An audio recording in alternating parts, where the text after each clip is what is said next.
Hello all, welcome back to screen space. ఈ వీడియోలో నెమిసిస్ season 1 web series review అయితే తెలుసుకుందాం. రీసెంట్ గానే నెట్ఫ్లిక్స్ లోకి అయితే స్ట్రీమింగ్ వచ్చింది.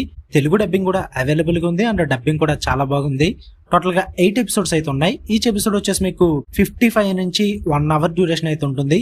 స్టోరీ ప్లాట్ విషయానికి వచ్చేస్తే సిటీలో కొంతమంది క్రిమినల్స్ అయితే ఉంటారు. ఒక 4 మెంబర్స్ అన్నమాట.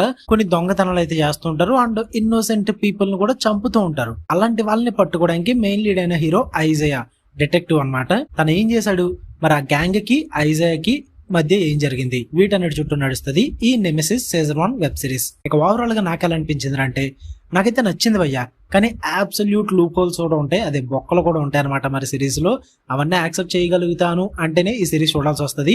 ఫస్ట్ ఆఫ్ ఆల్ పాజిటివ్స్ విషయానికి వచ్చేస్తే, మెయిన్ గా ఇది ఒక క్రైమ్ ఇన్వెస్టిగేషన్ డ్రామా. ఈ క్రైమ్ అండ్ డ్రామా ఏదైతే ఉందో, ఇన్వెస్టిగేషన్ పోర్షన్ కూడా చాలా గ్రౌండెడ్ గా, చాలా రియాలిటీకి తగ్గట్టుగా ఉంటుంది అనమాట. స్టార్టింగ్ నుంచి ఎండింగ్ వరకు. లైక్ మీకు ఏదో ఓవర్ ది టాప్ ఎక్కడ ఉండదు భయ్యా. హీరోనే మొత్తం చెయ్యాలి, హీరో చేయకపోతే ఇంకెవరు ఏం పేకలేరు అన్నట్టుగా అయితే అస్సలు చూపించరు. హీరో క్యారెక్టర్ ని లిటరల్లీ ఆడుకుంటారు అంతే. అసలు ప్రతి క్యారెక్టర్ ఆడుకుంటుంది హీరోని.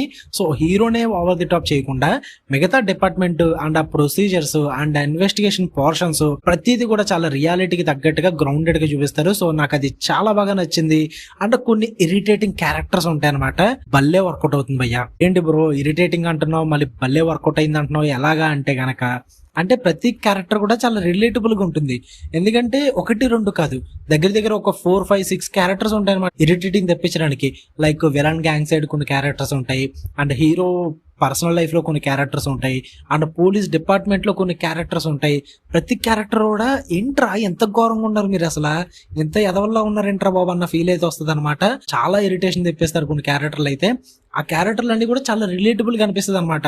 లైక్ చాలా రోజుల తర్వాత ఒక గ్రౌండెడ్ స్టోరీ టెల్లింగ్ తో ఉన్న క్రైమ్ డ్రామా నిజంగా ఇలాగే ఉంటుంది. ఈ డిపార్ట్మెంట్, ఈ పోలీస్ ప్రొసీజర్స్, ఇన్వెస్టిగేషన్ లో ఇన్ని బొక్కలు ఇవన్నీ కూడా ఇలాగే ఉంటాయి అన్న ఫీల్ అయితే నాకు క్రియేట్ అయింది. సో ఆ రియాలిటీ గ్రౌండెడ్ గా టచ్ చేయడం వల్ల డ్రామా అంతా కూడా నాకు చాలా బాగా వర్కౌట్ అయింది. లూప్ హోల్స్ ఉన్నప్పటికీ కూడా ఆ లాస్ట్ లో ఇచ్చిన క్లిఫ్ హ్యాంగర్ ఏదైతే ఉందో అది నాకు వర్కౌట్ అయింది భయ్యా. దానివల్ల ఇంకొక మైనస్ కూడా ఉంది, అది నెగిటివ్స్ లో చెప్తా. సీజన్ 1 క్లిఫ్ హ్యాంగర్ కూడా నాకైతే వర్కౌట్ అయింది. అండ్ స్టార్టింగ్ నుంచి ఎండింగ్ వరకు సిరీస్ అయితే నాకు ఎక్కడ బోర్ కొట్టలేదు. నాకైతే మంచిగా టైం పాస్ అయిపోయింది. తెలుగు డబ్బింగ్ కూడా సూపర్ వర్కౌట్ అయింది, మెయిన్ లీడ్ హీరో క్యారెక్టర్ పరంగా కానీ. అండ్ లాస్ట్ 7 and 8 ఎపిసోడ్ లో జరిగే డ్రామా ఏదైతే ఉందో బాబా వేరే లెవెల్ అసలు. ఎందుకంటే హీరో ఏం చేయడు ఇక్కడ, లిటరల్లీ హీరో ఏం చేయడు. హీరో ఏం చేయకుండానే 6th, 7th, 8th ఎపిసోడ్ దగ్గర దగ్గరగా హీరో ఏం చేయడు. మాక్సిమం ఈ 3 ఎపిసోడ్లు కూడా రన్ చేస్తారు భయ్యా. చాలా బాగా అనిపించింది నాకు. అరే ఇలాంటి డ్రామాస్ ఇంకా వస్తే బాగుంటుంది కదా, ఇలాంటి వాటి కోసమే చూస్తున్నా నేను, కొత్తగా ఉంటుంది ఇలాంటివి చూస్తే అన్న ఫీల్ అయితే వచ్చింది నాకు. ఎందుకంటే ఈ మధ్యన మనం చాలా లిమిటెడ్ సిరీస్ చూస్తున్నాం, చాలా క్రైమ్ థ్రిల్లర్స్ చూస్తున్నాం. స్టార్టింగ్ నుంచి ఎండింగ్ వరకు హీరో ఏదో ఒకటి చేసేస్తాడు, లాస్ట్ కి కిల్లర్స్ ను పట్టేసుకుంటాడు, వాడు తప్ప ఇంకెవరు ఏం పేకలేరు అన్నట్టుగా చూపిస్తారు. బట్ ఇందులో అలా ఉండదు. సో అందుకే నాకు నచ్చింది. ఇక నెగిటివ్స్ విషయానికి వచ్చేస్తే, హీరో వైఫ్ క్యారెక్టర్ ఉంటుంది భయ్యా. దీనమ్మ ఏమి ఇరిటేటింగ్ క్యారెక్టర్ రా బాబు. రాగొచ్చింది భయ్యా క్యారెక్టర్ చూస్తున్నంతసేపు కూడా. నాకు అస్సలు నచ్చలేదు ఆ క్యారెక్టర్ అన్నది. అలాగే హీరో కొడుకు క్యారెక్టర్ కూడా అంతగా వర్కౌట్ అవ్వదు. హీరో తండ్రి క్యారెక్టర్ కూడా అసలు వర్కౌట్ అవ్వదు. అండ్ ఈ మొగుడు పిల్లల గోల ఉంటుంది, ఓర్ బాబోయ్ మీకు దండం రా తోత.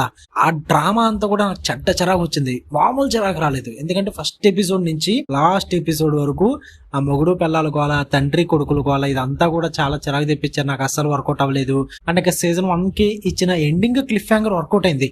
బట్ ఎందుకు, వై ఇంకా కంటిన్యూ చేద్దామని ఎందుకు అనుకుంటున్నారు? క్లోజర్ ఇచ్చేచ్చు కదా అన్న ఫీల్ అయితే వచ్చింది. అంటే టూ మెనీ థ్రెడ్స్ ఉన్నాయి, ఇంకా కాదనట్లేదు. చార్లీ అని ఒక క్యారెక్టర్ ఉంటుంది, ఆ మెయిన్ లీడ్ విలన్ క్యారెక్టర్. అంటే చార్లీకి బ్యాక్గ్రౌండ్ లో ఉండే ఇంకా చాలా క్యారెక్టర్స్ ఉంటాయి అనమాట. సో వీటన్నిటికి క్లోజర్ ఇవ్వాలి. చాలా ఓపెన్ థ్రెడ్స్ ఉండిపోయి, అందుకే వీళ్ళు సీజన్ 2 కంటిన్యూ చేద్దాం అనుకుంటున్నారేమో. బట్ నాకు ఎందుకు క్లోజర్ ఇచ్చేసి ఉంటే బాగుంది అనిపించింది. ఇంకో ఎపిసోడ్ తీసుకుని దీనికి సీజన్ 2 దాకా వెయిట్ చేయాలంటే నా వల్ల కాదు. నాకు అంత ఇంపాక్ట్ అయితే క్రియేట్ చేయలేదు మరి. సో అది కూడా కొంచెం ప్రాబ్లం అనిపించింది. అండ్ మధ్య మధ్యలో ఏ ఇన్వెస్టిగేషన్ పోర్షన్స్ అండ్ కొన్ని డ్రామా ఎలిమెంట్స్ ఇవన్నీ కూడా బోరింగ్ అనిపిస్తాయి. So apart from that overall గా సిరీస్ అయితే నాకు వర్కౌట్ అయింది. తెలుగు డబ్బింగ్ లో ఉంది కాబట్టి ట్రై చేద్దాం అనుకుంటే ట్రై చేయండి. బట్ మరీ చెప్తున్నా, ఓవర్ ది టాప్ ఎలివేషన్స్ ఉండవు, హై యాక్షన్ బ్లాక్స్ ఏమి ఉండవు, జస్ట్ డ్రామా ఉంటుంది and cat and mouse games ఉంటాయి. వీటి పరంగా ఓకే అనుకుంటే ట్రై చేయండి, లేదంటే లేదు. మీకు కనుక వీడియో నచ్చితే లైక్ చేయండి, షేర్ చేయండి, మీ ఒపీనియన్స్ కూడా కామెంట్ చేయండి. మళ్ళీ నెక్స్ట్ వీడియోలో కలుద్దాం. Until then love you all, by.